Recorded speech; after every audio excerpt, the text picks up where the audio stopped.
তিহান ভাই, আপনি বাইরে যান না। আমি শাড়ি পরতেছি তো।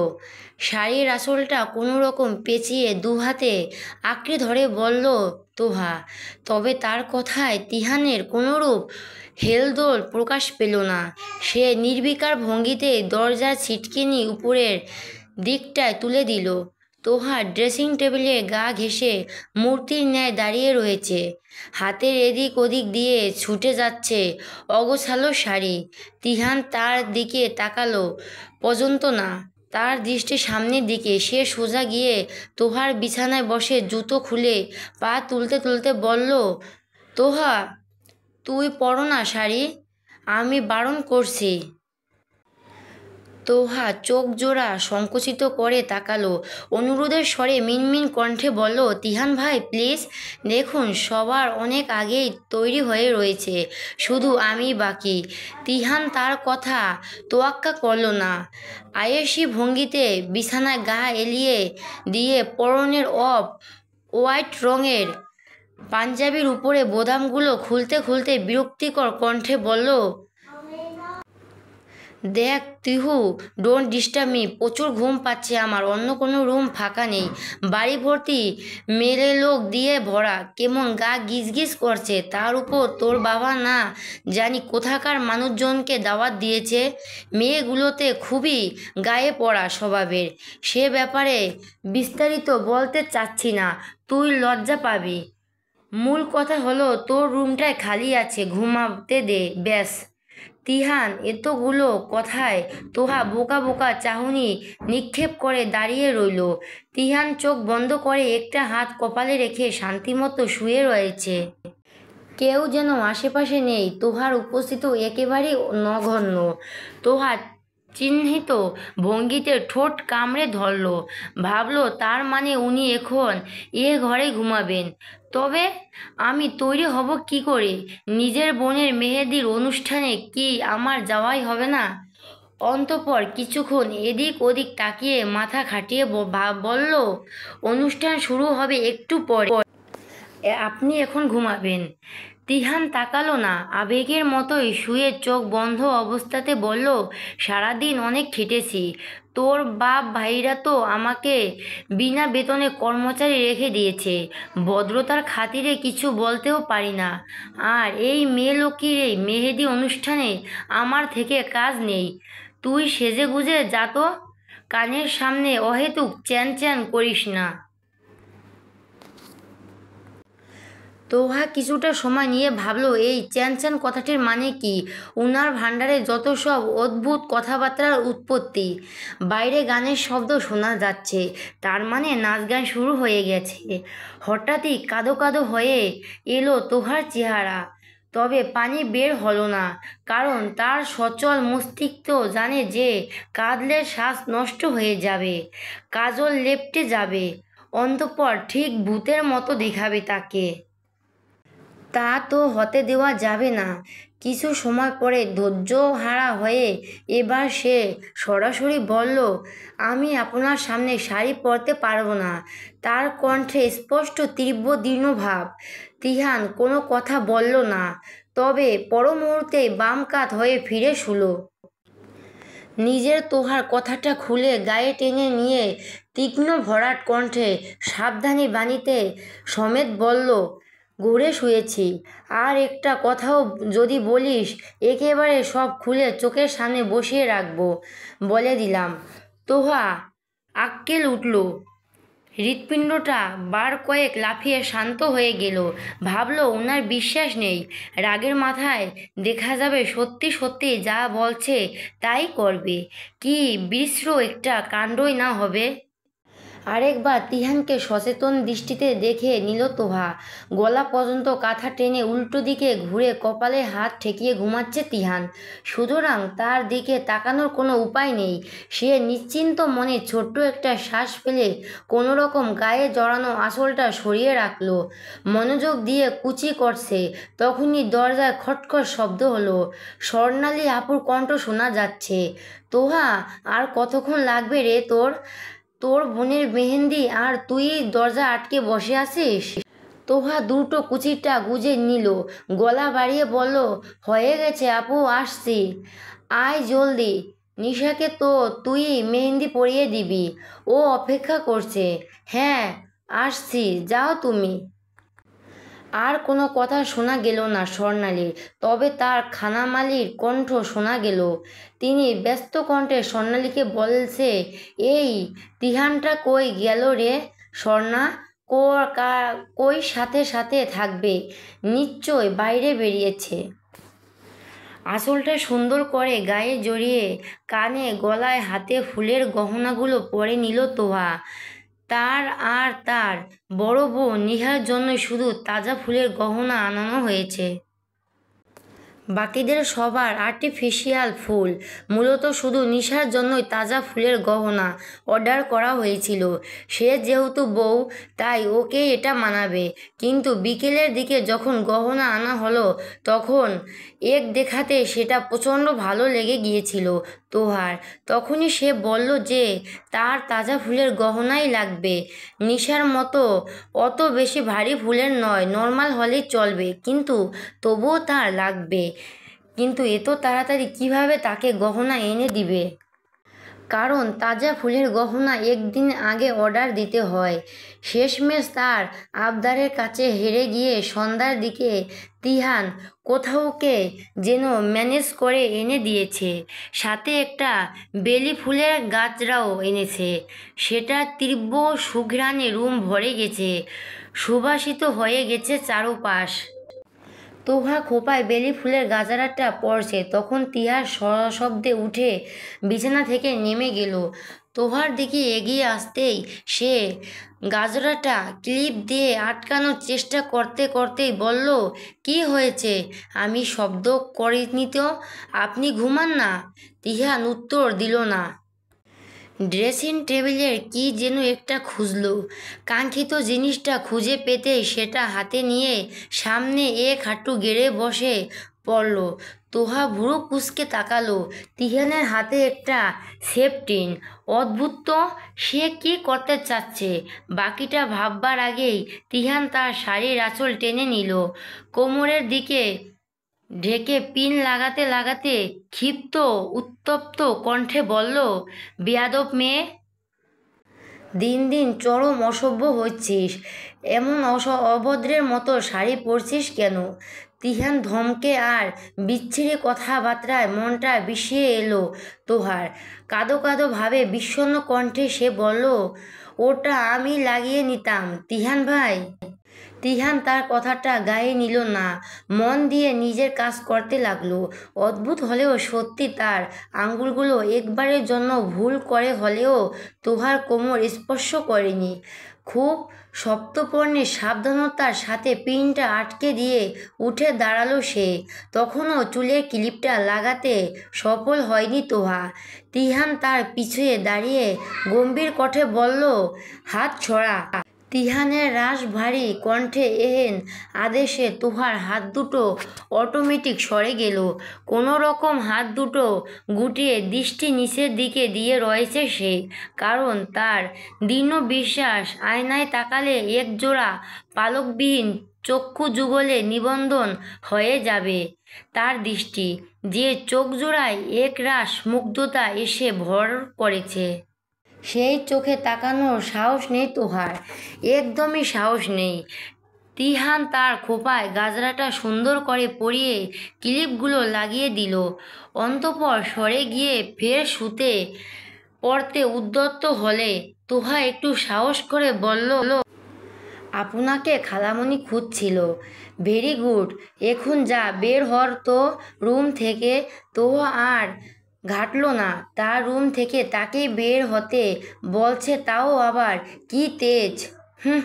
চলে যেতে নিজেও কিছু একটা ভেবে থমকে দাঁড়ালো সে। একটা জিনিস বুঝে আসতে হুমগুড় করে ডেকে উঠল, তিহান ভাই। উত্তরে তিহান এক নজর তাকিয়ে তিক্ত কণ্ঠে বলে উঠল, তিহুরে, আজ শুধু একটা অনুষ্ঠান বলে বেঁচে গেলি, নয়তো বারবার আমার ঘুমে ব্যাঘাত ঘটনার অপরাধে তোর গাল দুটো চড়িয়ে লাল করে দিতাম আমি। তিহান কথাগুলো তার কানের থেকে 2 মাইল দূর দিয়ে চলে গেল। বুকের ভেতর হাতুড়ি পেটা করছে, লজ্জায় গা শিউরে উঠছে, মনে হচ্ছে সে এক্ষুনি জ্ঞান হারাবে। কয়েক মুহূর্তের ব্যবধানে তার অচেতন দেহ লুটিয়ে পড়বে ফ্লোরে। সে দ্রুত কয়েক দম এগিয়ে এসে আগের মতোই হন্য ভঙ্গিতে বলল, আপনি না ঘুমিয়েছিলেন? তবে দেখলেন কি করে আমার শাড়ি সরে রয়েছে? তুই আসলে এত বোকা তিহু, নাকি ভান করছিস? তুই কি ভুলে গেছিস তোর আলমারিতেও একটা বড় সড়ো আয়না লাগানো আছে? সেটা যেহেতু বিছানার বাম দিকে রাখা, তো উল্টো দিকে সব কিছু আয়নায় দেখতে পাওয়া কি কোনো আধ্যাত্মিক ব্যাপার মনে হচ্ছে তোর কাছে? নিশার পাশে বসে এক মনে তার হাতের মেহেদি লাগিয়ে দিচ্ছে তোহা। তার চোখে মুখে প্রবল আকৃষ্ট ভাব, মুখে হাসি নেই, থমথমে চেহারা।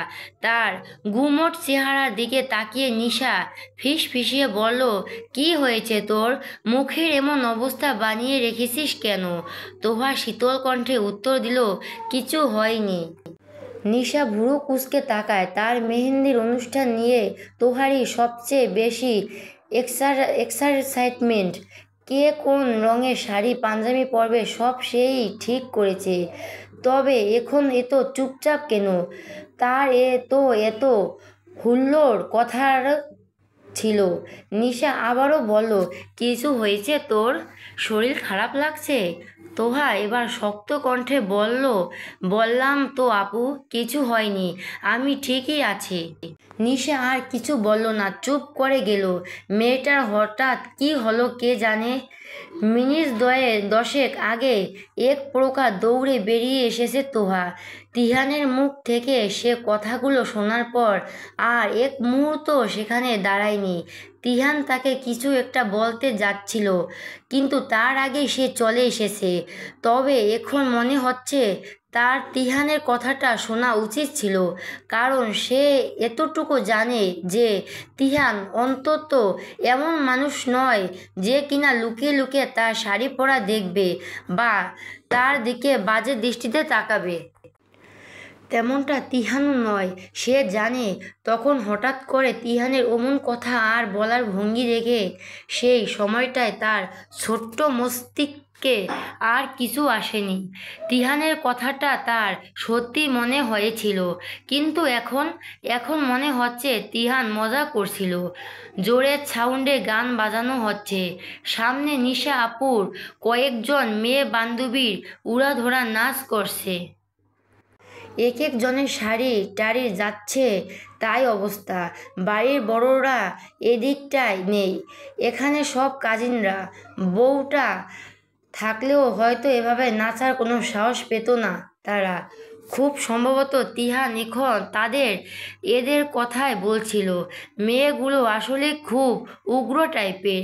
এক কোনায় দাঁড়িয়ে রয়েছে তার ভাইয়েরা, তার আর নিশার বড় ভাই তুর্য, আর তার ছোট খালামণির 2 ছেলে নুহাস আর সাইফ। তারা আড্ডায় মশগুল। এদিকের অনুষ্ঠানে নিয়ে তাদের ধ্যান ধারণা নেই। তিহান তার বড় খালামণির একমাত্র ছেলে। বড় খালামণিরা তাদের পাশের ফ্ল্যাটেই থাকে, আর ছোট খালা থাকে অনেক দূরে। নিশার বিয়ে উপলক্ষে 1 সপ্তাহের জন্য এখানে এসেছে। তার বাবার কোনো ভাই বোন নেই বিদায় তাদের কোনো ফুফাতো ভাই বোনও নেই। চুপচাপ মেহেদি লাগাচ্ছে তোহা। 2 হাতে সে একা লাগাতে পারবে না, তাই ও পাশের হাতে স্বর্ণালী মেহেদি লাগিয়ে দিচ্ছে। স্বর্ণালী তার ছোট খালার মেয়ে, নুহাস আর সাইফের ছোট বোন, কিন্তু বয়সে তার থেকেও 1.5 বছরের বড়। নিশার বান্ধবীর নাচানাচি থেমেছে একটু আগে। ক্লান্ত ভঙ্গিতে তারা সামনের চেয়ারে বসে আছে। এক নজরে এতক্ষণ বসে থাকতে থাকতে নিশার পা ধরে যাচ্ছে। চোখ মুখ কুঁচকে সে বলল, আর কতক্ষণ লাগবে রে তোদের? অসহ্য লাগছে আমার। তোহা শান্ত চাহনিতে তাকালো। তার বোনটার বারবারই ধৈর্যহীন বলল, আরে আধা ঘন্টাই তো লাগবে, বা তারও বেশি। পুরো বাক্য শেষ করার আগে তিহান ঝাঁঝালো কণ্ঠে শোনা গেল, এই তিহু, ওর তো সেই কখন থেকে পাশের সিট দখল করে বসেছিস। আমরাও তো ছবি তুলতেই পারলাম না নিশার সাথে, ওঠ। তোহা চমকে তাকালো। তিহানের সাথে নুহার আর সাইবও আছে। পরক্ষণে দৃষ্টি নামিয়ে ভাবলো, তিহান কখন এলো এখানে? সে না ঘুমিয়েছিল? তিহান ভুরু কুঁচকে তাকিয়ে আছে। তোহা উঠছে না দেখে সে মৃদু ধমকের স্বরে আবারও বলল, ওঠ না, বসবো কোথায়? দ্রুত উঠে দাঁড়ালো তোহা। আবারও লজ্জা লাগছে তার। তিহান তার থেকে একটু দূরত্ব দাঁড়িয়ে আছে। তাড়াহুড়ো করে পা বাড়াতে যেতেই হাতে থাকা খোলা মেহেদির কোণে জোরে চাপ লেগে প্রায় অনেকটা মেহেদি ছিটকে তিহানের পাঞ্জাবিতে পড়ল। আঁতকে উঠল তোহা। এখনই এটা হতে হলো? দেখ। হতদন্ত কণ্ঠে সে বলল, সরি, আমি মুছে দিচ্ছি। বলে হাত দিয়ে সেটা মুছতে যেতেই আরও লেপ্টে ফেলল। ফলস্বরূপ তার হাতেও মেখে গেল অনেকটা। নিশা বিরক্তিকর কণ্ঠে বলল, কি করলি তোহা? পাঞ্জাবিটা তো পুরো নষ্ট হয়ে গেল। তুই কি একটা কাজও? তিহান তাকে মাঝপথে থামিয়ে দিল। পকেট থেকে টিস্যু বের করে এক পলক তোহার দিকে তাকিয়ে নিজের পাঞ্জাবি মুছতে মুছতে গম্ভীর কণ্ঠে বলল, সমস্যা নেই। অন্তঃপর সবার সাথে ছবি তুলতে ব্যস্ত হয়ে পড়ল। তোহা চুপ করে এক কোণে যেয়ে দাঁড়ালো। মুখের ভারী ভাবটা আরও ভারী হয়েছে। তার হাতে এবড় থেবড় ভাবে লাগা মেহেদিতেও রং হয়ে যাচ্ছে। আশেপাশে মোছার জন্য কিছু পাচ্ছেও না। তিহানের মতো সে তো আর পকেটে টিস্যু নিয়ে ঘুরে না। চোখ জ্বালা করছে, সব কিছু অসহ্য লাগছে। ঘড়ির দিকে তাকালো সে। রাত 10টা বাজে। তার হাতে এখনও মেহেন্দি লাগানো হয়নি। আহত দৃষ্টিতে মেহেন্দি রাখা ডালার দিকে তাকালো সে। ডালা সম্পূর্ণ খালি। আপুর বান্ধবীরা আর সবাই মিলে সব লাগিয়ে নিয়েছে। আর তার হাতে যেটা আছে সেটা দিয়ে নিশাকে লাগিয়ে দিতে হবে। সুতরাং সে মেহেদি লাগাতে পারবে না। আর এত রাত কেই বা তাকে নতুন করে কিনে এনে দিবে? হঠাৎ হাতে কিছু একটা অনুভব হতেই দ্রুত সেদিকে তাকালো তোহা। তার পাশে দাঁড়িয়ে আছে তিহান। মেহেদি লাগা হাতটাও আলতো করে ধরে নিজের রুমাল দিয়ে যত্ন করে তা মুছিয়ে দিচ্ছে তিহান। তার দৃষ্টি তোহার হাতের দিকে। তোহা দ্রুত তার ভাই বোনদের দিকে তাকালো। না, সবাই ছবি তোলাতুলিতে মশগুল। এদিকে কারো নজরই নেই। তিহান হাতের দিকে তাকিয়ে একেবারে শান্ত কিন্তু অত্যন্ত কঠোর কণ্ঠে বলল, তখন কিছুই দেখিনি আমি।